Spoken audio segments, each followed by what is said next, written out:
It was meant to be a day of tradition, elegance, and royal celebration at Cheltenham Races.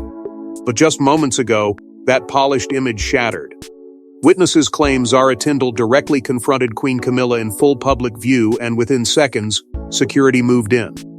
Voices were raised, faces hardened. And what unfolded was not a polite disagreement. It was a royal flashpoint no one saw coming. Before we go deeper into what this really means for the royal family, make sure to subscribe so you don't miss a single update. Cheltenham is not just another race day on the social calendar. It is woven into royal culture, an arena where heritage, sport, and aristocratic tradition blend seamlessly. Members of the royal family have long attended with practiced ease, projecting unity through shared enthusiasm and relaxed smiles. It is one of the rare settings where monarchy feels accessible, almost human. Which is precisely why what happened today struck so hard. According to multiple eyewitness accounts, the moment unfolded without warning. Zara, composed only minutes earlier, reportedly stepped forward with unmistakable resolve. Camilla turned, expression tightening. Words were exchanged sharp, deliberate, not the sort reserved for ceremonial pleasantries. Those standing nearby sensed the shift instantly. The air changed.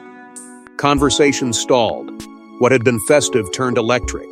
Then came the escalation no one expected.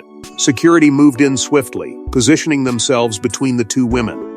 Intervention within public view is almost unheard of in royal circles. Disagreements are typically contained behind heavy doors and private corridors.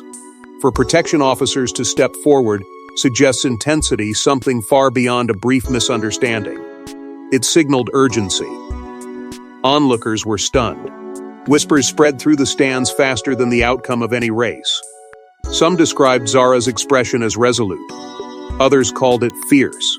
Camilla, composed yet visibly affected, appeared caught off guard by the public nature of the confrontation. Cameras that had been focused on horses and hats pivoted quickly, though palace aides reportedly acted with remarkable speed to redirect lenses and manage angles.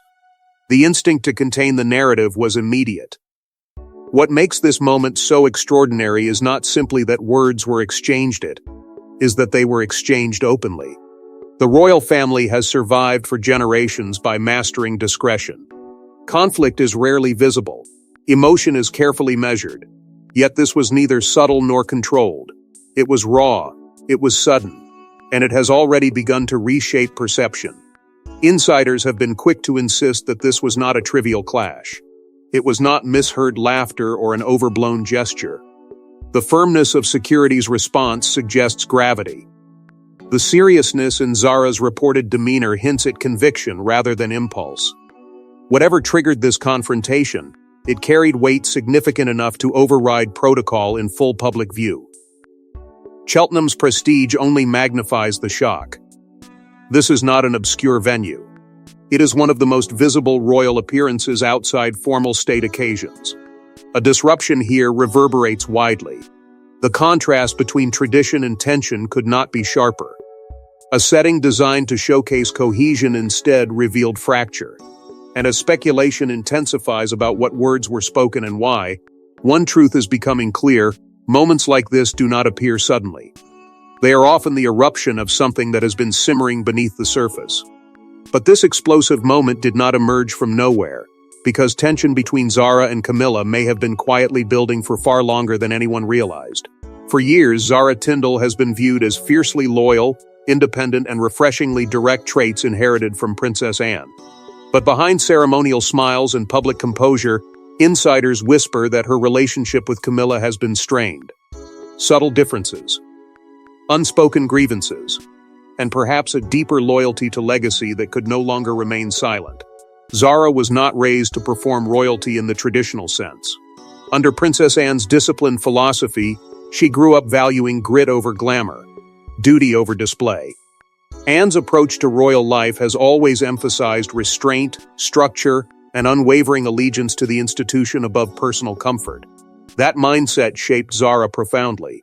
She carries herself with confidence, but also with a protective instinct toward what she perceives as the monarchy's core principles. Loyalty, in her world, is not negotiable. As Camilla's role evolved from controversial figure to established queen, the internal atmosphere shifted subtly. Visibility increased, influence deepened. Her prominence at key engagements signaled consolidation of authority beside King Charles. For some within the extended family, that ascent represented stability and redemption. For others, it symbolized a transformation of royal identity that required careful adjustment. When traditions feel reinterpreted, tension can take root quietly. Alleged private disagreements have never surfaced publicly in dramatic fashion, yet those close to royal circles hint at moments of discomfort. Differing views on family representation, questions over ceremonial positioning, subtle recalibrations of who speaks, who stands central, who carries influence. These issues rarely explode openly. Instead, they accumulate in silence, layered over time like sediment building beneath still water. At public events over the years, observers have occasionally noted fleeting signs, brief pauses in conversation. Restrained body language, calculated distance. Nothing explicit, nothing undeniable. But in a family trained to maintain polished composure, even a slight shift in tone can hint at something unresolved. When people accustomed to unity display even minor tension, it draws attention precisely because it is rare. The deeper conflict may not be personal dislike but philosophical difference. Zara's allegiance to her mother's disciplined framework of monarchy could clash with what she perceives as evolving dynamics under Camilla's influence. Personal loyalty to Princess Anne intertwines with institutional loyalty to tradition. In such circumstances, defending one can feel inseparable from defending the other, and that emotional layering intensifies stakes beyond surface disagreement. For Zara, the balance between family respect and institutional hierarchy may have grown increasingly delicate. Camilla's prominence places her at the center of royal representation. Yet for someone shaped by Anne's values, questions about legacy and continuity are not abstract, they are personal. Protecting the integrity of that legacy can feel urgent when change appears too swift or too visible. When long-standing tension finally surfaces, it rarely arrives as surprise to those closest to it. It arrives as culmination. The confrontation at Cheltenham, if truly fueled by years of silent friction, may have been less an eruption of temper and more an expression of conviction. A moment when accumulated strain overcame practiced restraint. And when long-simmering tensions finally reached the surface at Cheltenham, it was not merely personal, it was symbolic. Eyewitnesses described the moment as sudden and electric. Zara stepping forward, Camilla turning sharply, words exchanged in tones far from cordial. And then security closing in.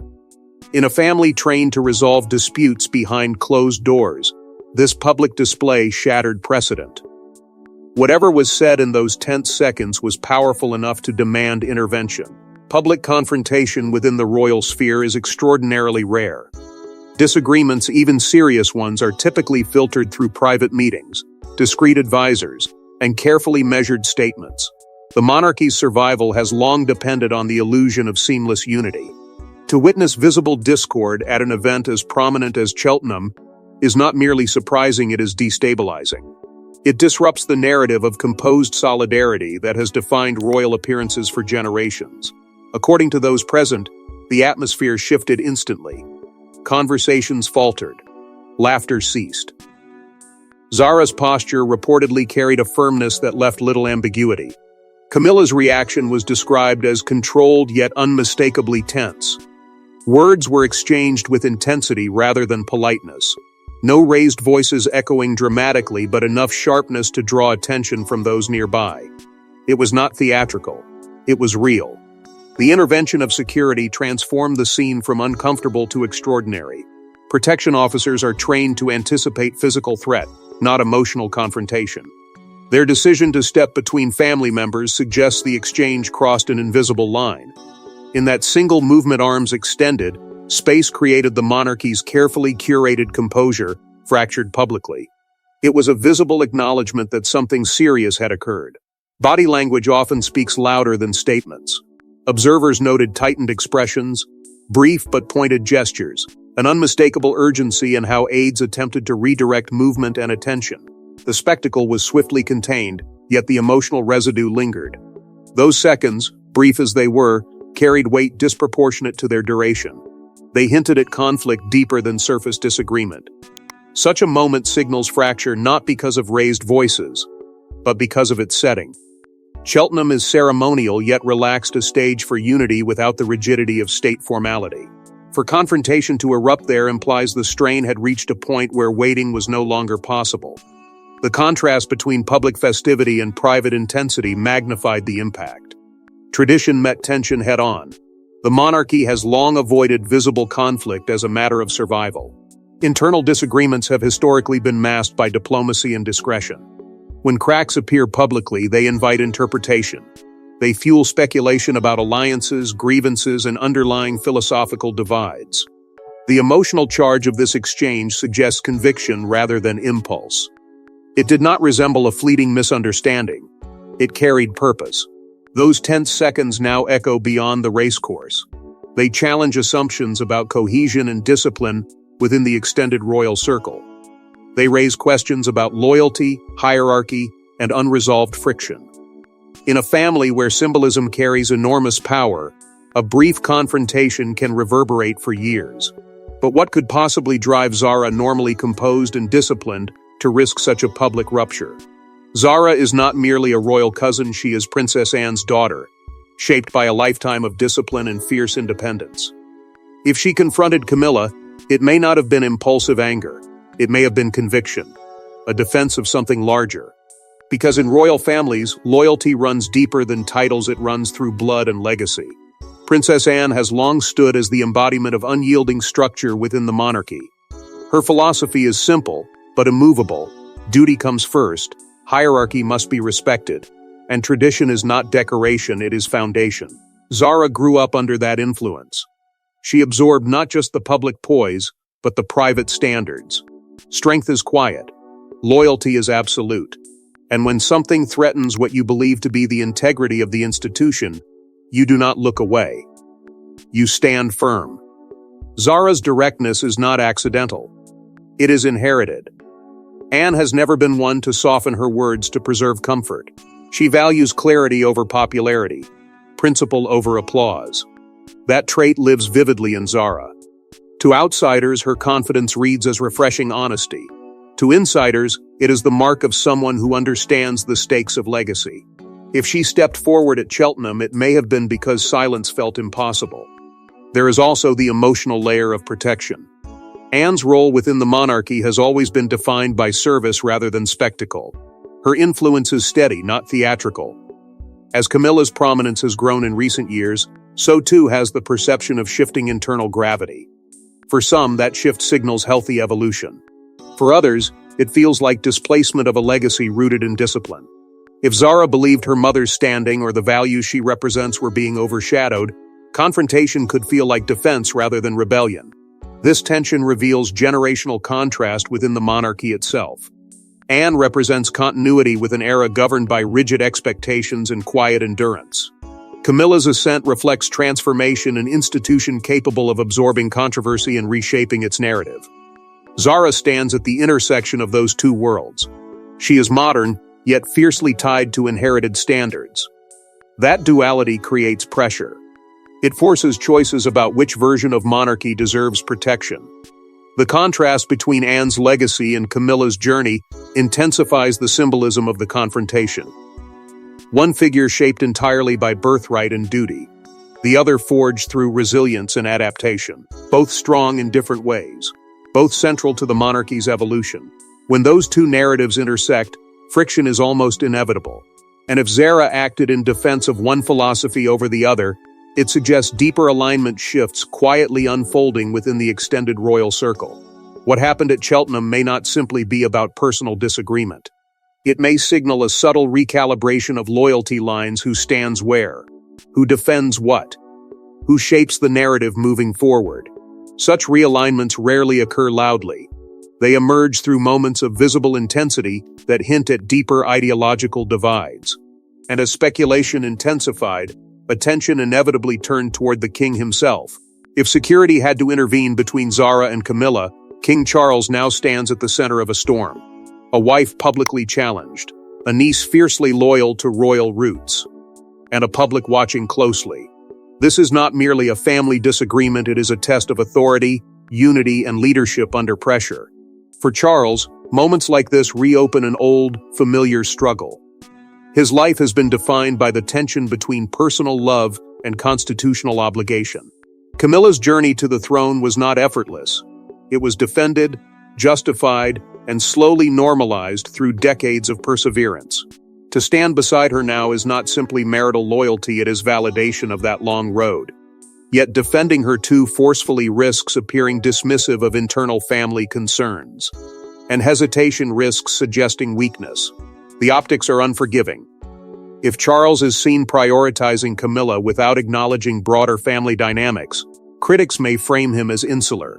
If he appears to side implicitly with Zara, or by extension Anne, questions may arise about the solidity of Camilla's standing. In monarchy, perception is often more powerful than truth. Every gesture, every silence, every carefully worded statement becomes a symbol of where authority truly rests. There is also the emotional complexity of sibling loyalty. Anne is not just another royal figure. She is his sister, shaped by the same upbringing, carrying the same memories of discipline under Queen Elizabeth's reign. Their bond was forged in shared duty long before either of them navigated marriage controversies or public scrutiny. If Zara's confrontation was influenced by Anne's values, Charles cannot separate that act from his lifelong connection to his sister. This is not abstract politics. It is deeply personal. The pressure to appear decisive during visible conflict intensifies the stakes. A monarch must project steadiness, especially when cracks threaten to appear. If Charles responds too slowly, speculation fills the void. If he reacts too swiftly, he risks escalating tension. The balance is delicate. His reign, still defining its character in the shadow of a historic predecessor, depends heavily on perceived unity within the family. Moments of visible fracture can undermine the narrative of controlled continuity he has sought to maintain. Silence, in royal strategy, can be powerful. It allows tempers to cool and narratives to settle. Yet silence can also be interpreted as avoidance. Action, on the other hand, may reassure some but alienate others.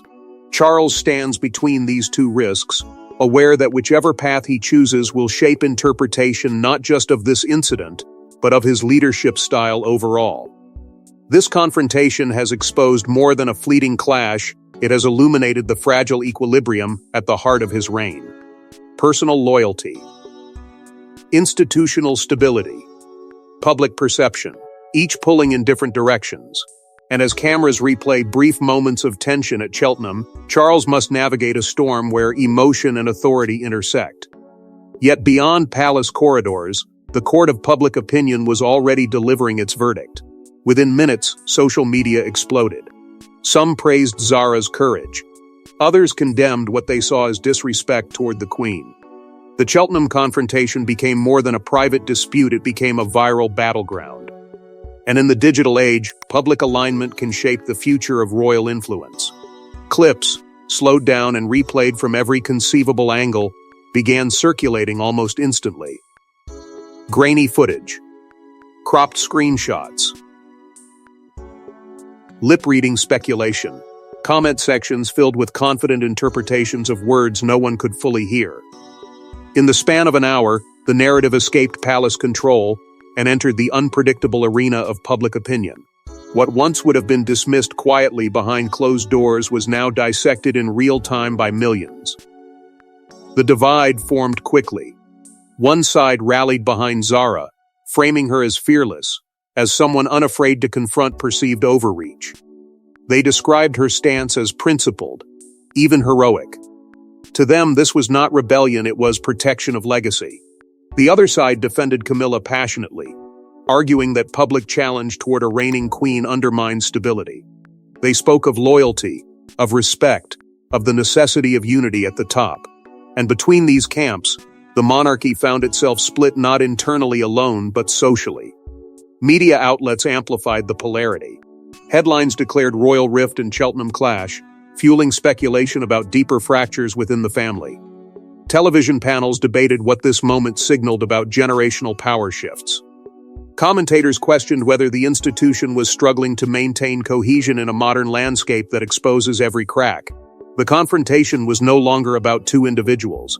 It became shorthand for broader tensions within the crown. The risk to the monarchy's carefully curated image is substantial. Royal authority depends heavily on perception.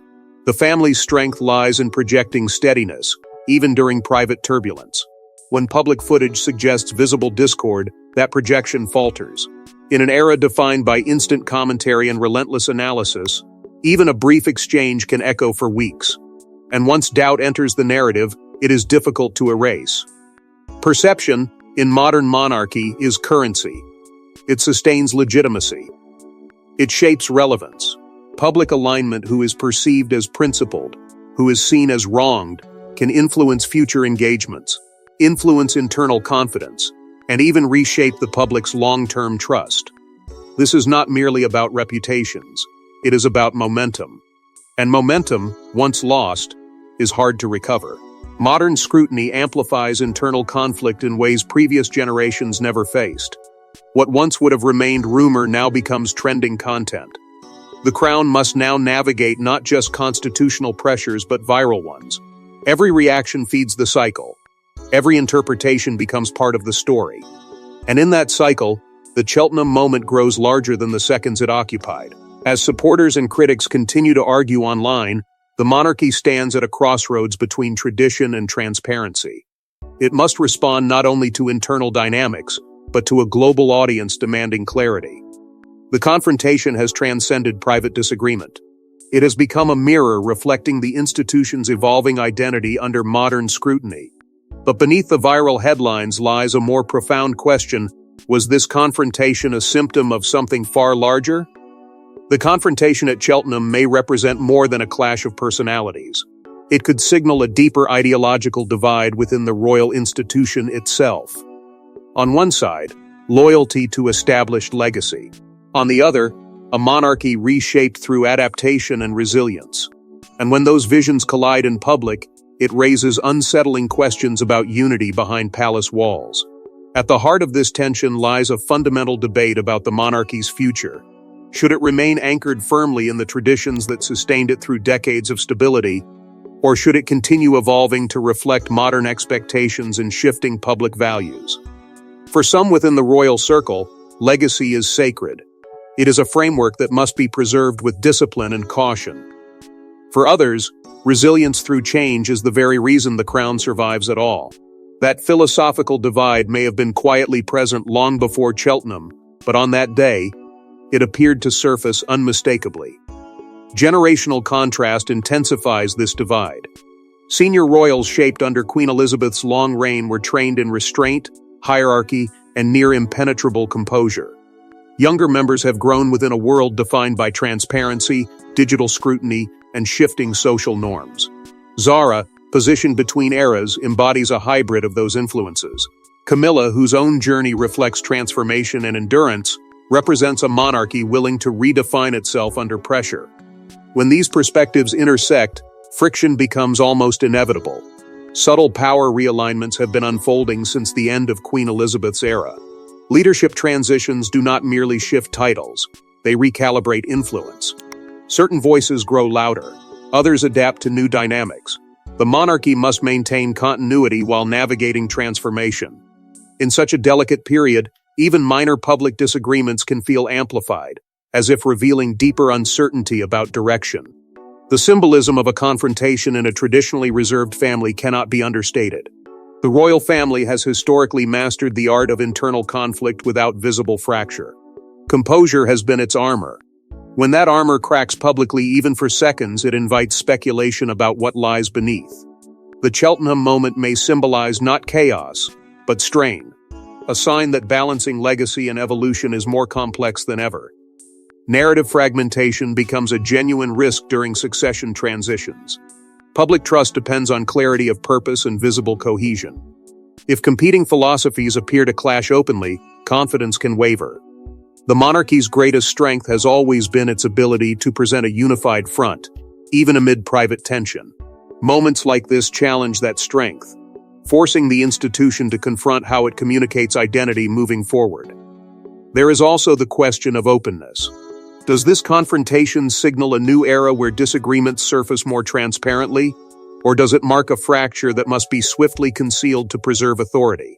Modern audiences often demand authenticity, yet monarchy thrives on controlled mystique. Navigating that paradox requires extraordinary precision. Cheltenham may have been a flashpoint, but its resonance extends far beyond a racecourse. It highlights the complex negotiation between continuity and change, between reverence for the past and readiness for the future. And as observers continue to interpret its meaning, the institution itself must decide how to integrate this moment into its evolving narrative. And as Cheltenham's dust settles, one final question lingers in the air. Security may have separated Zara and Camilla, but it cannot erase what happened. A line was crossed in public view. And in monarchy, visible rupture carries consequences. Whether reconciliation follows or alliances harden, this moment may echo far beyond a single race day. Behind closed doors, conversations are almost certainly unfolding with urgency and precision. There may be efforts toward private reconciliation, measured discussions designed to cool tempers and reassert unity. The monarchy understands the value of containment. Appearances can be repaired. Statements can be crafted. Smiles can be restored for the next engagement. Yet reconciliation, if it comes, must address more than optics. It must confront the underlying tension that erupted so unexpectedly. If those tensions remain unresolved, this moment risks becoming a fracture point rather than a fleeting episode. Alternatively, the confrontation may trigger subtle shifts in internal influence. When a public rupture exposes philosophical differences, loyalties tend to crystallize. Some may view Zara's action as a necessary assertion of conviction. Others may interpret it as destabilizing. Within an institution built on hierarchy and discretion, such interpretations carry weight. Influence moves quietly in royal circles. It does not announce itself, but it recalibrates. After a moment like this, every future engagement, every seating arrangement, every visible alignment will be analyzed for clues about where authority truly resides. The silent message Zara may have intended, if intention indeed guided her, will linger. Was it a defense of legacy? A boundary drawn against perceived overreach? A declaration that loyalty to tradition must remain uncompromised? Whatever her motive, the confrontation suggests that conviction outweighed caution. And that choice, made publicly, transforms a personal stance into institutional symbolism. Historians may one day revisit this moment, not as spectacle, but as signal. Royal history is filled with subtle turning points, events that seemed minor in isolation, but later revealed deeper transformations underway. Cheltenham could join that lineage. A brief exchange. A swift intervention. A ripple that exposed tension beneath polished surfaces. When institutions evolve, the signs often appear first in moments of visible strain. The broader impact on public trust cannot be ignored. Unity has long been the monarchy's greatest defense. When unity appears compromised, even temporarily, it invites doubt. Yet paradoxically, visible conflict can also humanize an institution often criticized as distant. The challenge lies in balance. If handled with clarity and composure, this episode could be reframed as resilience under scrutiny. If mishandled, it risks amplifying perceptions of internal discord during a critical generational transition. Whether this marks the beginning of a more openly divided royal era remains uncertain. The monarchy stands at an intersection of tradition and transparency. Modern audiences demand authenticity, yet monarchy thrives on controlled mystique. Cheltenham may represent the moment those forces collided in full view. The question now is not simply whether harmony can be restored, but how the institution chooses to define itself in the aftermath. As anticipation grows for the next public appearance, the weight of this confrontation lingers. It challenges assumptions about discipline, about loyalty, about the invisible threads holding the family together. And in that challenge lies the true significance of what unfolded. And when history reflects on this day at Cheltenham, it may not remember the winning horse, but the moment a royal confrontation exposed the fragile tension beneath the crown. Thanks for watching. Please don't forget to like and subscribe, and we will see you in next one.